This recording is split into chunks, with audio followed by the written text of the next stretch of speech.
Nah, kali ini orang bahas tentang bagan glikolisis yang kemarin saya sudah jelaskan dari glukosa jadi fruktosa. Ini fruktosa 6-fosfat ya, namanya fruktosa.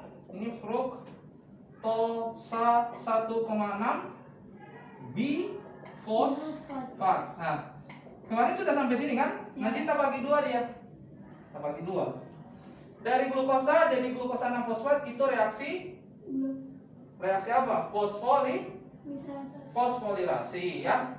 Ada penggunaan ATP, ada energi pertama yang dipakai. Reaksi kedua namanya reaksi isomerasi. Pengubahan glukosa 6-fosfat jadi fruktosa 6-fosfat. Perubahan isomer berarti perubahan struktur geometri.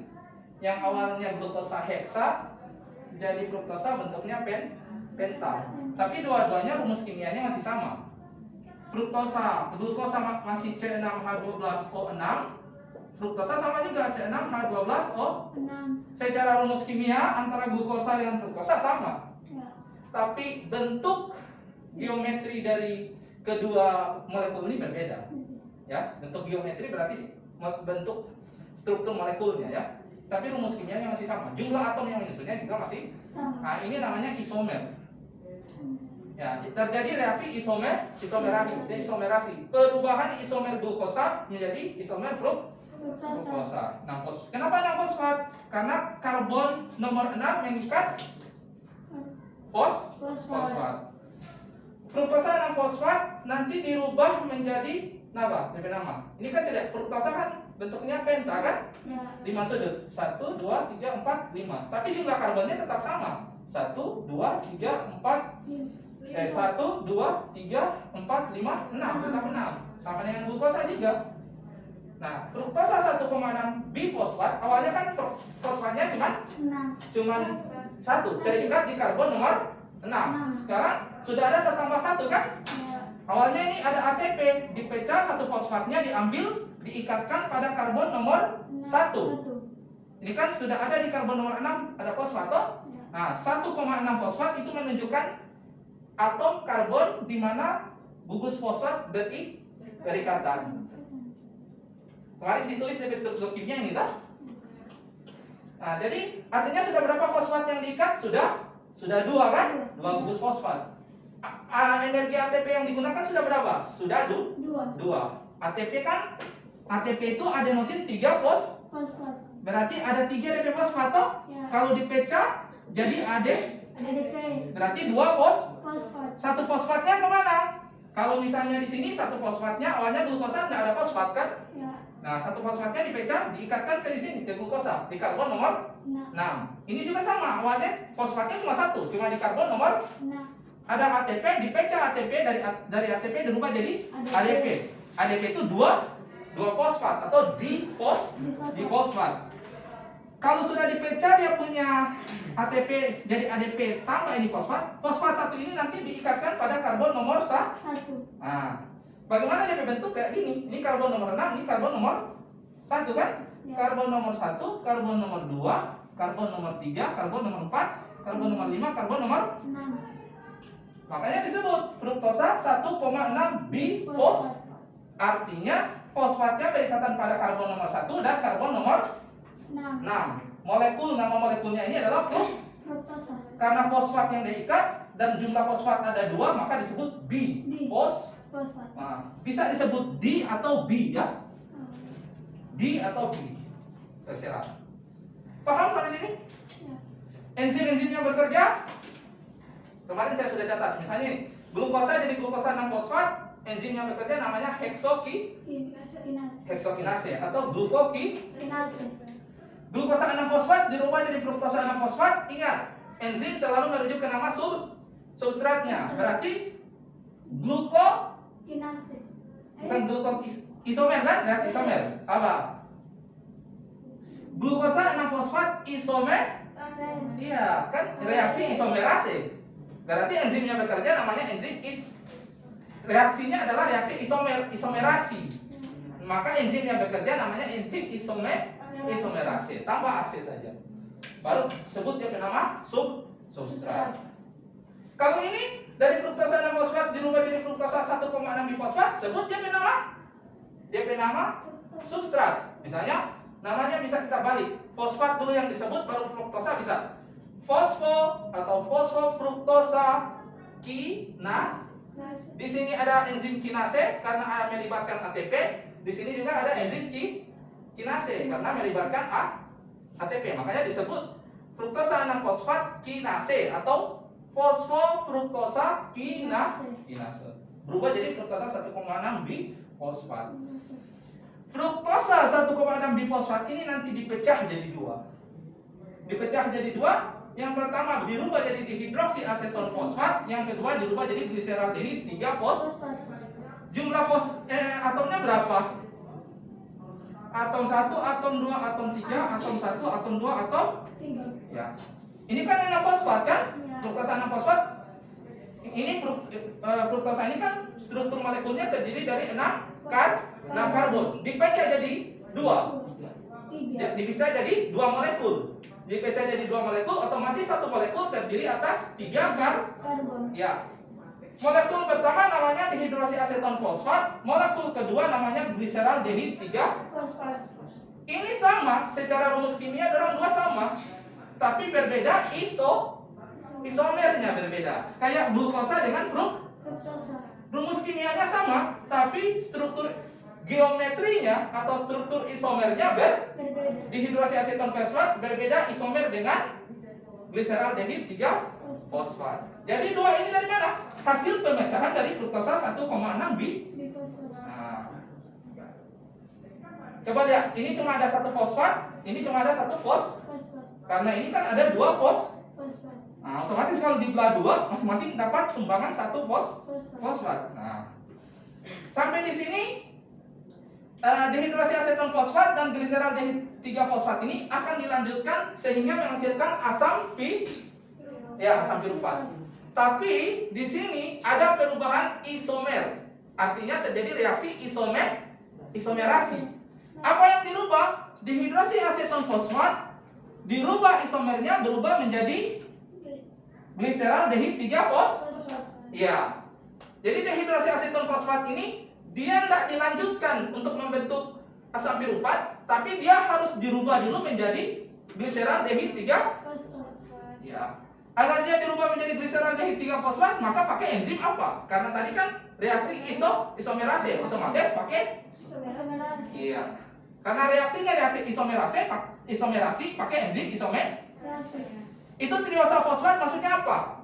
Triosa fosfat berarti terdiri atas 3 karbon. Tri itu kan 3. Molekul dua-dua ini kan molekul terdiri atas 3 karbon. Otomatis penamaan enzim berdasarkan nama substratnya. Ini triosa. Nah, triosa ini, fungsi enzim triosa ini merubah isomer dari dihidroksiaseton fosfat berubah menjadi gliseraldehid 3 fosfat. Kenapa harus dirubah, Pak? Agar hasil akhirnya sama. Di sini jalur sini menghasilkan asam pirufat, jalur atas menghasilkan asam pirufat. Coba diperhatikan Molekul bagan. Ada molekul bagan situ. Dua-duanya kan dihidroksiaseton fosfat, ada gliseraldehid 3 fosfat. Nah, kiri kanan kan? Tapi dihidroksiaseton fosfat itu harus dirubah dulu jadi gliseraldehid 3 fosfat. Tapi di situ dia tidak tunjukkan kan? Tidak ada perubahannya. Nah, di sini perubahannya. Enzim yang bekerja namanya enzim triosa fosfat isomerase. Triosa merujuk ke 3 karbon, fosfat itu artinya molekul triosa ini mengikat gugus fosfat. Isomerase merujuk kepada nama reaksinya, yaitu reaksi isomerasi. Perubahan struktur geometri dari dihidroksiaseton fosfat berubah menjadi gliseraldehid 3 fosfat. Tadi sempat terlewat. Apa yang terlewat? Dari fruktosa 1,6 bifosfat ketika dipecah jadi 2, enzim apa yang bekerja? Nama enzimnya adalah aldolase. Jadi dari fruktosa 6 fosfat dipecah jadi 3, masing-masing jadi 2 molekul terdiri atas 3 karbon, enzim aldolase yang bekerja. Sampai sini paham? Sekarang dihidroksiaseton fosfat sudah berubah jadi gliseraldehid 3 fosfat. Artinya sudah ada 2 molekul gliseraldehid. Sudah ada 2 molekul. Ini sudah berubah ini, bukan ada dihidroksiaseton fosfat, tapi dua-duanya sudah berubah jadi gliseraldehid 3 fosfat. Kalau dua-duanya sudah berubah menjadi gliseraldehid 3 fosfat, reaksi berikutnya tinggal dilanjutkan sampai pada pada asam pirufat. Ini DP reaksi sebenarnya. Reaksi ini sama dengan reaksi ini. Yang ini saya tulis dua jalur reaksinya, artinya jalur reaksi ini sama dengan jalur reaksi ini. Di sini dihasilkan NADH, ini, toh NADH. Kemudian dihasilkan ATP, ini juga dihasilkan ATP. Kemudian dihasilkan air, ini juga dihasilkan air. Kemudian dihasilkan ATP lagi, ini juga menghasilkan ATP. Sama saja, tapi ini saya singkat.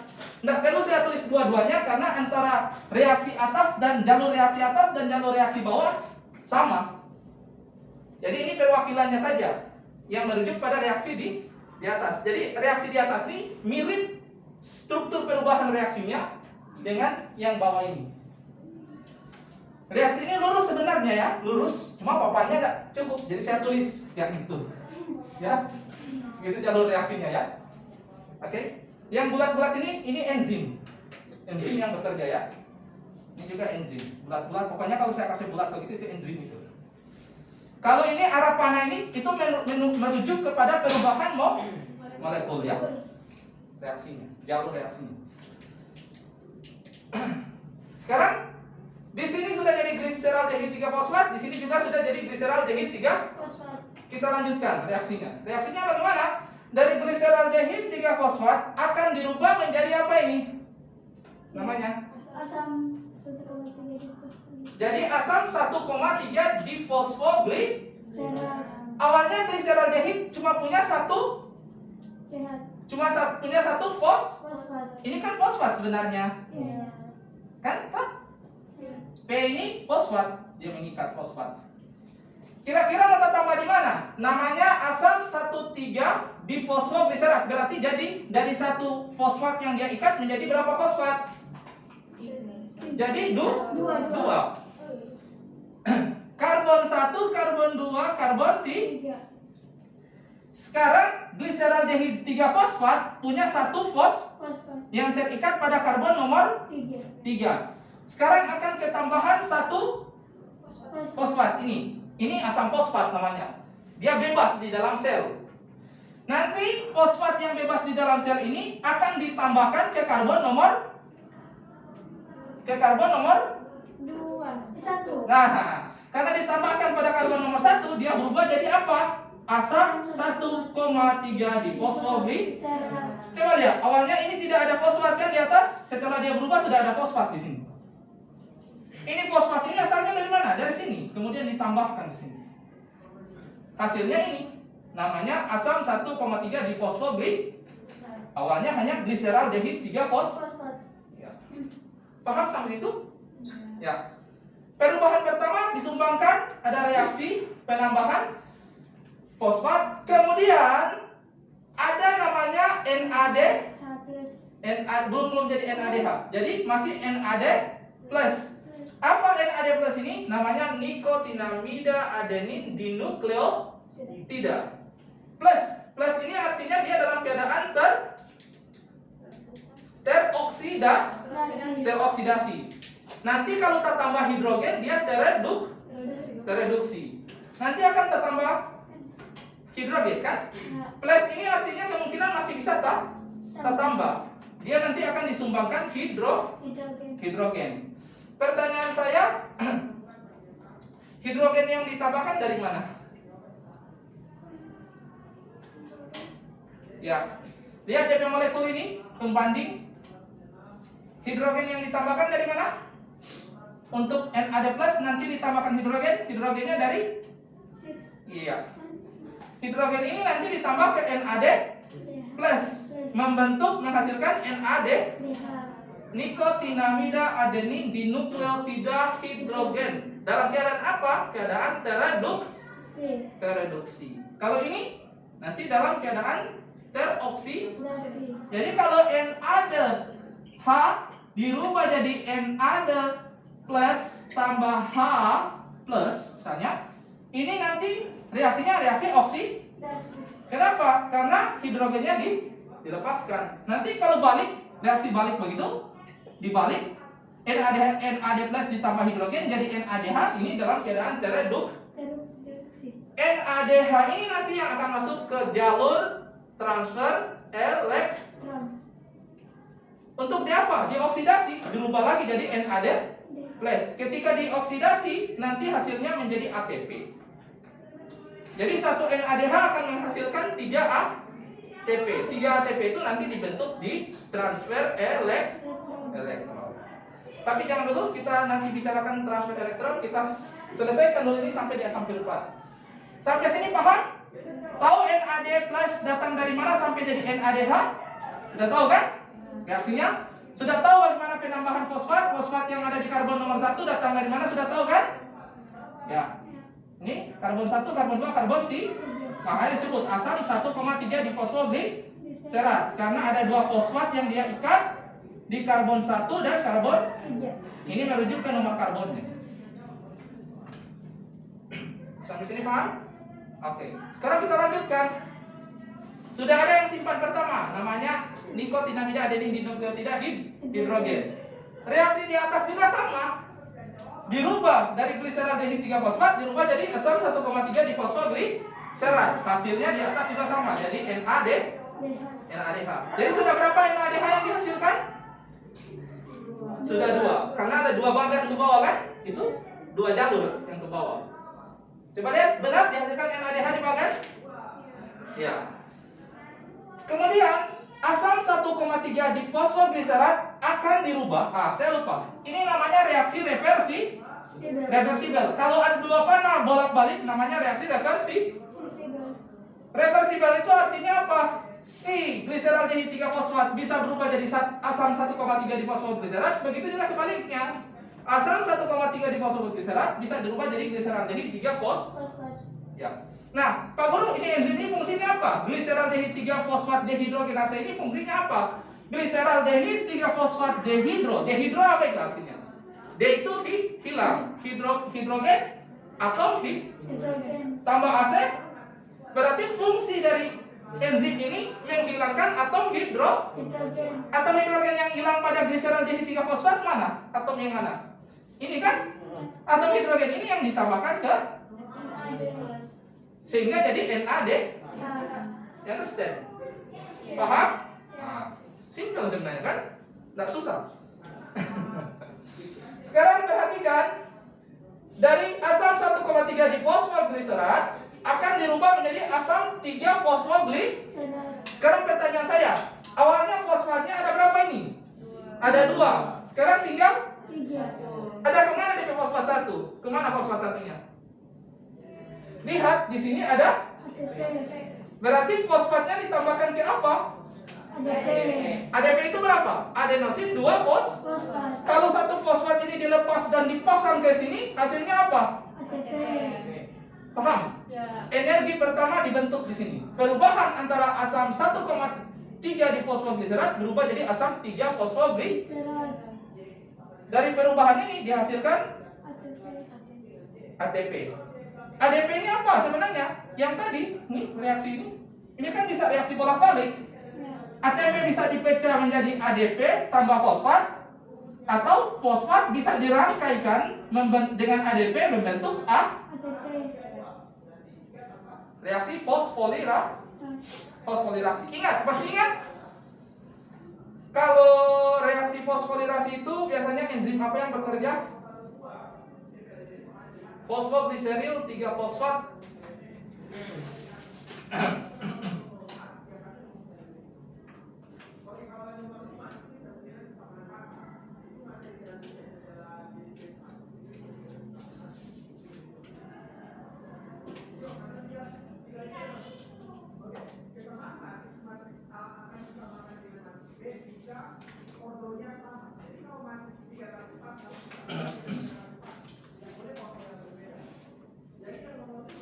Reaksinya dihidroksyaceton fosfat. Nah, ini namanya fosfoglyceril 3 fosfat. Karena ada reaksi terjadi reaksi fosfolirasi, maka pakai enzim apa ini? Kinase. Jadi fosfoglyceril 3 fosfat kinase itu enzim yang bekerja untuk merubah dari asam 1,3 difosfogliserat berubah menjadi asam 3 fosfogliserat. Nah, jadi apa yang di sini terjadi? Pertama, enzim yang bekerja namanya fosfogliseril kinase bisa langsung, atau fosfogliseril 3 fosfat kinase. Hasilnya adalah ATP, dan enzim ini dibantu oleh kofaktor. Ya, nama kofaktornya kofaktor magnesium 2. Reaksi glukosa rubah jadi glukosa 6 fosfat kan pakai kinase, heksoki atau glukoki, pakai kofaktor juga. Nama kofaktornya magnesium. Biasanya kalau kinase itu dibantu oleh kofaktor. Salah satu kofaktor yang bekerja adalah magnesium 2+. Yang membantu kerja enzim itu kan salah satunya kofaktor. Di sini juga sama, fruktosa 6 fosfat dirubah jadi fruktosa 1,6 bifosfat. Enzim yang bekerja adalah fruktosa kinase, dibantu oleh kofaktor magnesium. Saya tidak tulis nih, kamu harus ingat, dibantu oleh kofaktor magnesium 2. Di sini kinase, dibantu oleh kofaktor magnesium 2+, di sini juga dibantu oleh kofaktor magnesium 2. Nanti ditinjau lagi catatannya ya. Ada itu. Saya sudah tulis kemarin, minggu lalu. Sudah berubah jadi asam 3 fosfogliserat. Artinya tinggal 1 fosfat yang terikat pada molekul ini kan? Tepatnya di karbon nomor 3. Fosfat di karbon nomor 1 kemana? Diikatkan kepada ADP jadi ATP. Oke, paham? Nah, sekarang terang berubah. Asam 3 fosfogliserat dirubah menjadi asam 2 fosfogliserat. Sekarang coba perhatikan, apa beda 2 molekul ini? Apa bedanya? Ini 2 molekul ini. Dari asam 3 fosfogliserat dengan asam 2 fosfogliserat, apa bedanya? Kamu bisa lihat di nama atau di struktur molekulnya, apa bedanya? Karbon 1, dua-duanya sama. Karbon 3, perbedaannya di apa? Di karbon nomor 3 dengan karbon nomor 2. Karbon nomor 3 ada gugus. Pokoknya kalau ada PO begini, OPO begitu, ini bilang OPO tadi, itu berarti tandanya gugus fosfat. Coba diperhatikan. OPO3 ini, OPO3, jumlah oksigennya berapa? 3 tambah 1 berapa? 4. Mengikat H2. Coba perhatikan itu. Ini asam fosfat. Hidrogennya berapa? 2. Fosfatnya berapa? 1 kan? Ya. Oksigen yang dia ikat di sini berapa tadi? 3 tambah 1? 4. Itu berapa oksigennya? 5. H2PO 4. Sama sebenarnya ini. Sekarang beda antara asam 3 fosfogliserat dengan asam 2 fosfogliserat. Apa yang beda tadi? Duanya ini apa yang berbeda? Tadi tulis apa tadi perbedaan? Jangan lupa lagi. Berada perbedaannya pada fosfat ini terikat pada karbon nomor berapa? Nomor 3. Kalau ini 2. Kira-kira apa yang terjadi di reaksi ini? Gugus fosfat di atom karbon nomor 3 dipindah ke karbon nomor 2. Simpel deh reaksi. Siapa yang bekerja? Nama enzimnya fosfogliseral mutase. Mutase itu artinya pemindahan. Dengan PNS dimutasi ke daerah apa? Berarti dipindahkan kan? Kamu bertugas di mana? Dimutasi ke mana? Oh, tugas saya sudah dimutasi ke Bolaan Mongondo misalnya. Berarti kau dipindah ke Bolaan Mongondo. Ini apa yang dipindah? Sekali lagi, dipindah dari karbon nomor 3 ke nomor 2. Enzim yang melakukan reaksi ini, yang mengkatalisis reaksi ini adalah fosfogliseral mutase. Kalau tanda panahnya bolak-balik itu artinya apa? Reaksinya reversible. Sudah dihasilkan asam 2 fosfogliserat. NADH sudah dihasilkan, ATP sudah dihasilkan. Di atas juga sama, NADH dihasilkan, ATP dihasilkan. Sekarang masih apa yang akan dihasilkan? H2O dengan ATP. Oke. Dari asam 2 fosfogliserat akan dirubah menjadi asam fosfophenol B. Pertanyaan saya, apa beda antara dua molekul ini? Hah? Fosfolipid dihilangkan. Asam fosfofenol pirufat apa dia beda dengan asam 2-fosfogliseral? Dari asam 2-fosfogliseral dirubah menjadi asam fosfofenol pirufat, apa bedanya? Dihasilkan apa dulu? H2O. Artinya dilepaskan hidrogen ada 2 hidrogen yang dilepaskan dari sini dan ada 1 oksigen. Kira-kira hidrogen yang mana yang dilepaskan dan oksigen yang mana yang dilepaskan antara 2 molekul ini?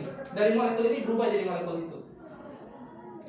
Itu CH2O2. Oke, CH2OH ini dilepaskan Dengan H. iya dengan H. Nanti ini ketemu jadi H2O. hasilnya itu. Oh. Dari 2 asam fosfogliserat berubah jadi fosfofenol pirufat. Semua berubah terakhir nih jadi asam paham ini perubahannya?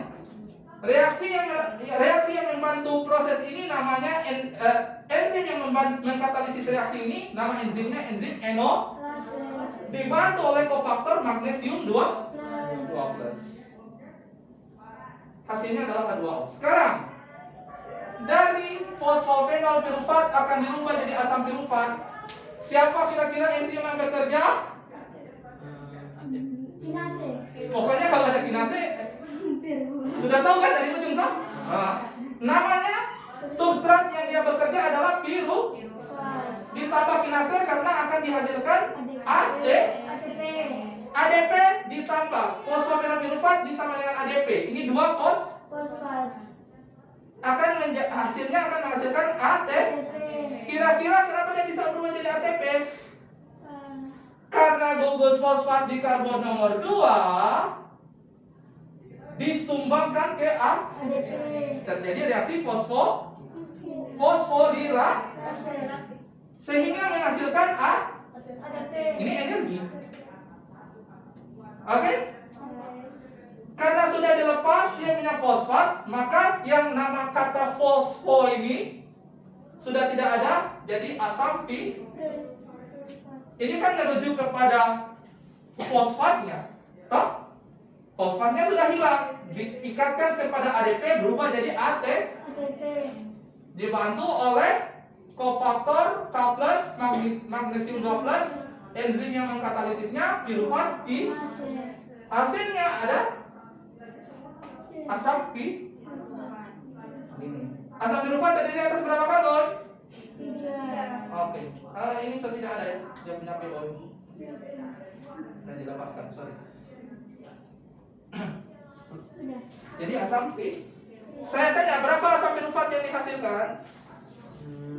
2. Hah? Ada berapa reaksi yang berjalan sini atas dan bawah? Ada 2 jalur reaksi kan? Asam pirufat dihasilkan, asam pirufat berarti ada 2 molekul asam. Jumlah ATP yang dihasilkan? 2. Di sini 2, 4. Molekul air yang dihasilkan H2O 2. Nikotinamida adenin dinukleotida dalam keadaan tereduksi berapa yang dihasilkan? 2. 1, 2. Oh, 1, 2. Enggak apa kalau salah jawab. Sekali lagi, glikolisis apa yang dihasilkan? Kita lihat. Glikolisis yang dihasilkan pertama 4 ATP. Reaksi glikolisis ini kan diawali dengan penggunaan 2 ATP. Artinya untuk memulai reaksi ini harus ada ATP yang dipakai kan? Ya. Agar sampai di asam pirufat, dari glukosa jadi asam pirufat dipakai 2 ATP untuk memulai reaksi glikolisis. Dihasilkan dalam reaksi ini dihasilkan 4 ATP digunakan 2 ATP. Otomatis karena dia menggunakan 2 ATP di awal reaksi, artinya ada investasi ATP. Maka dia harus tukar dari 4 ATP karena ada 2 yang dia pakai, maka dikurang 2 ATP hasilnya 2 ATP. Jadi energi total yang bisa dipakai di glikolisis itu cuma 2 ATP. Walaupun di sini dihasilkan 4 ATP. Kenapa begitu? Karena ditukar di awal reaksi glikolisis sampai di 1 fruktosa 1,6 bifosfat dipakai 2 ATP. 2 ini harus ditukar ini. Oke? Selain ATP dihasilkan, yang kedua dihasilkan apa? 2Na. 1 NADH ini nanti masuk ke reaksi fosforilasi oksidatif di transfer elektron. Nanti 1 NADH itu setara dengan 3A. Kalau 2 NADH berapa? 6 ATP. Berarti di glikolisis sudah ada simpanan 6 ATP yang nanti dirubah di reaksi transfer elektron. Tapi ini belum bisa dipakai. Belum langsung bisa dipakai. Dia harus dirubah dulu di fosforilasi oksidatif atau rantai transfer elektron. Selain itu dihasilkan apa? 2H.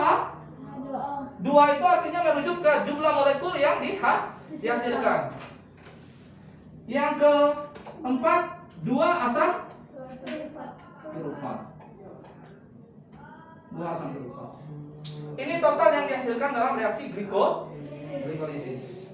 Jadi di glikolisis ATP yang dihasilkan langsung pada tingkat substrat itu hanya 2 ATP, sedangkan dihasilkan 2 NADH. Nanti NADH ini masuk ke fosforilasi oksidatif atau rantai transfer elektron. Nanti energi yang dibawa oleh NADH ini akan mampu membentuk satu molekul NADH, energi yang dibawanya mampu membentuk 3 ATP. 3 ATP ini karena di glikolisis dihasilkan 2 NADH, maka sebenarnya itu setara dengan 6 ATP. Karena 1 NADH setara dengan 3 ATP. Karena ini dihasilkan 2 NADH, maka 2 NADH ini nanti di fosforilasi oksidatif dirubah jadi 6 ATP.